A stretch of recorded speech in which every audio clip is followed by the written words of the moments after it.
Hola, ¿cómo estás?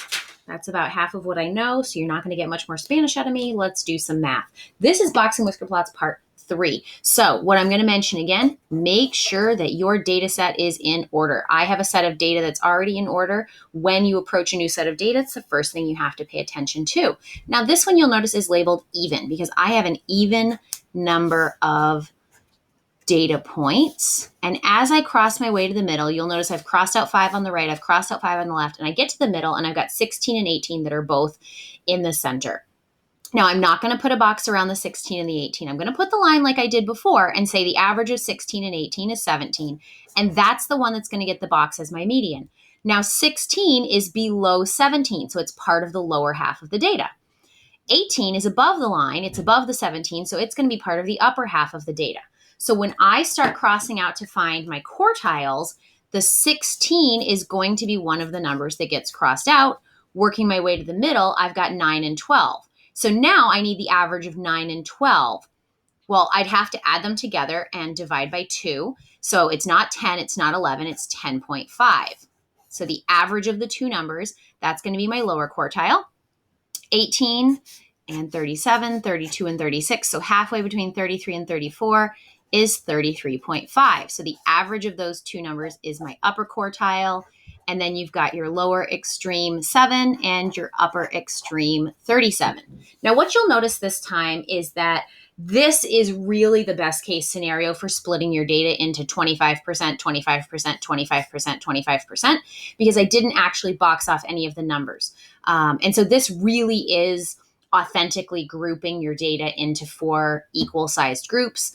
But most of the time when we do this, we say about 25%, because this doesn't always happen.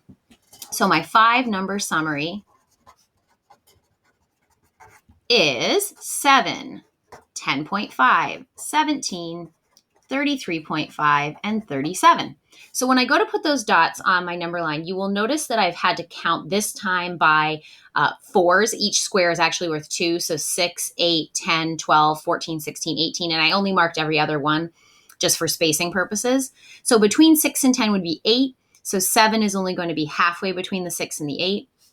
10.5. And then 17. So I do have to be a little bit more careful about where I'm putting these dots, I suppose, if that's what we're thinking about. 33.5 and then 37. All right. So the 3 dots in the middle, those become my box. And what you'll notice this time when you stick in the whiskers is that the first whisker and the first part of the box and the last whisker are all kind of the same size. And then this third quartile, the third quarter of the data, is really long.